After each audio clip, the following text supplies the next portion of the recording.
Nəsimi rayonunda qanunsuz tikinti işləri aparılır. Bir xəbər medianın Xalq Onlayna istinadən verdiyi məlumata görə, Nəsimi rayonu Ali Mustafayev küçəsi 65 ünvanında qaraj sökülərək qanunsuz obyekt açılıb.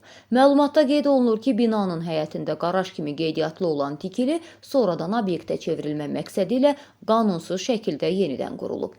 Qeyd edək ki, yaşayış binalarının həyətində olan tikililər Dövlət Şəhərsalma və Arxitektura Komitəsinin kollegiyasında təsdiqlənmiş normativ aktlarla tənzimlənir. İnşa ediləcək ictimai obyektlər mütləq şəkildə Dövlət Şəhərsalma və Arxitektura Komitəsinin kollegiyasının rəsmi icazəsi ilə təsdiqlənməlidir. Bu mülkiyyət hüquqlarının qorunması, şəhərsalma qaydalarına riayət olunması və tikintinin layihəyə uyğun aparılması üçün zəruridir.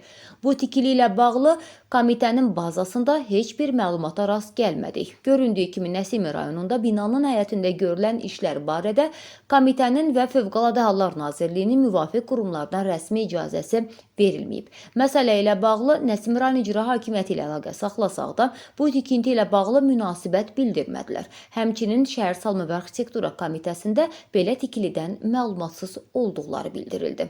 Səsləndirilən iddialarla bağlı bütün maraqlı tərəflərin mövqeyini işıqlandırmağa hazırıq. Qeyd edək ki, Nəsimin icra başçısı Elxan İbrahimovdur.